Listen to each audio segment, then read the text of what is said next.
Bonjour à tous, soyez les bienvenus sur France 24, place à Paris Direct. Voici les titres.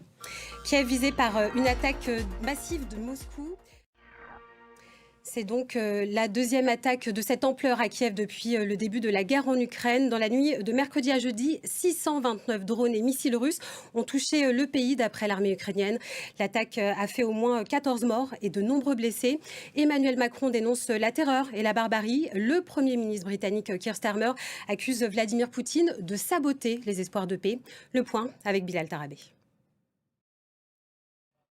Pour aller plus loin, Mariam Pirzadeh, éditorialiste France 24, nous a rejoint. Bonjour Mariam. Bonjour. Alors on vient de le voir, hein, cette attaque, elle a été lourde, avec de lourdes pertes. Pourquoi cette démonstration de force de Moscou maintenant? Alors, cette attaque massive, vous l'avez dit, de drones, ça a touché la capitale, Kiev. Mariam Pirzadeh, éditorialiste internationale France 24, merci beaucoup pour ces précisions.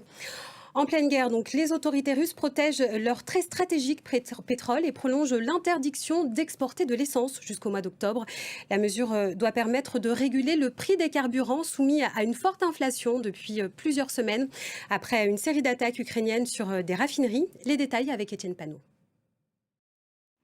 Aux États-Unis, fusillade sanglante dans le Minnesota. Une femme transgenre de 23 ans a ouvert le feu dans une église tout près d'une école catholique. Bilan, 2 enfants sont blessés et 17 personnes. Donc 2 enfants sont décédés et 17 personnes sont blessées. La police fédérale américaine a ouvert une enquête pour acte de terrorisme intérieur et crimes motivés par la haine anticatholique. Paris veut moins d'autocars dans la ville, symbole du surtourisme. Ils sont souvent stationnés parfois donc en double file, non loin des lieux à visiter et des grands magasins.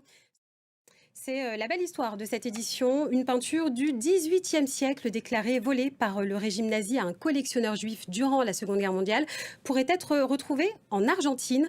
C'est le résultat de plusieurs années d'enquête de journalistes néerlandais. La maison repérée a été perquisitionnée par la police argentine, mais le tableau ne s'y trouvait pas. Le détail avec donc Bilal Tarabé et Hélène Genford.